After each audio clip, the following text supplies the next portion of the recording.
বিশাল ব্যাপার। তোমাকে শুরু থেকে শুরু করা যাক। দিনটা ছিল আমার জন্মদিনের দিন, আর জন্মদিনের দিন বিশাল বৃষ্টি প্রায় সকাল থেকে। আমরা দুপুরবেলা বেরিয়েছিলাম, ওই 1:30 পৌনে 2 হবে।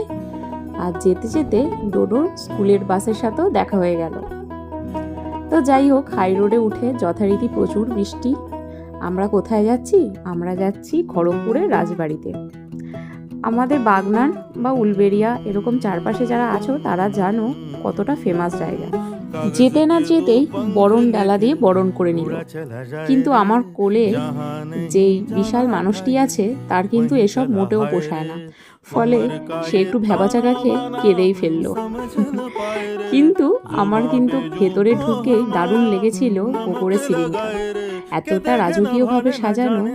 সঙ্গে দেখো গোলাপ জলে হাত ধোয়া থেকে শুরু করে গিয়েই একটা সুন্দর কোল্ড ড্রিঙ্কস দিয়েছিল। ব্যাপারটা কিন্তু খুব ভালো লেগেছিল। তারপর চলে আসলো খাওয়া দাওয়ার সময়। সেই ক্লিপগুলো আর নেওয়া হয়নি। আর আমার হাতে যে গিফটটা দেখছো সেই গিফটটা এই রেস্টুরেন্ট থেকেই আমাকে দিয়েছিল। খুব ভালো লেগেছিল ব্যাপারটা, এতটা স্পেশাল ফিল করানোর জন্য।